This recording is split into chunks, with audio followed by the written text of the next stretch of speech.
L'Afrique franchit une nouvelle étape vers son autonomie sanitaire. En marge de la 39e session ordinaire de l'Union africaine à Addis Abeba, les dirigeants du continent ont lancé le 15 février 2026 l'initiative Achieve Africa destinée à accélérer l'innovation, l'équité et le développement des vaccins ainsi que des produits biologiques. Africa has strengthened vaccine manufacturing, but this is not enough.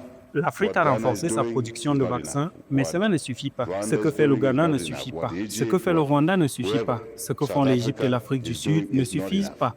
Nous devons faire plus.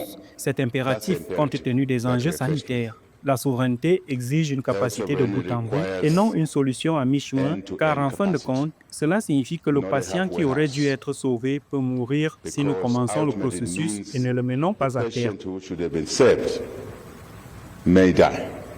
If we start a process and we don't complete it. Porté notamment par la Zambie avec plusieurs États membres et des partenaires scientifiques, le programme bénéficie d'un investissement initial de plus de 100 millions de dollars sur 5 ans. Objectif, bâtir un écosystème africain complet de recherche et de développement, allant de la génomique aux essais cliniques jusqu'à la régulation des traitements. Plus de 50 institutions issues d'une vingtaine de pays sont déjà engagées dans cette dynamique coordonnée, soutenue par les centres africains de contrôle et de prévention des maladies et l'Institut international des vaccins.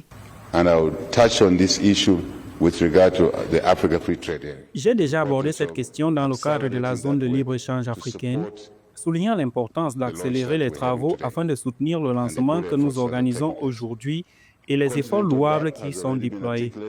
Le fossé continental a déjà été évoqué dans les minutes du Ghana. L'Afrique représente 17% de la population mondiale, mais notre demande mondiale en vaccins s'élève à environ 25%.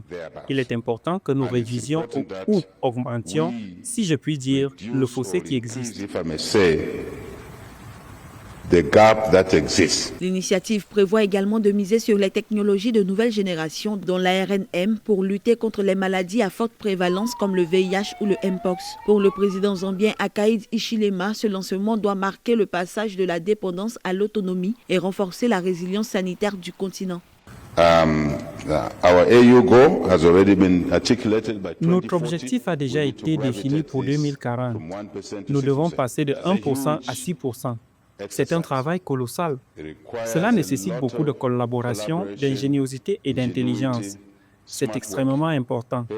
Je pense donc que nous devons agir très rapidement pour atteindre l'objectif principal de l'Afrique, avec une réponse claire et unie de la part des plus de 20 pays et 15 institutions qui travaillent déjà ensemble.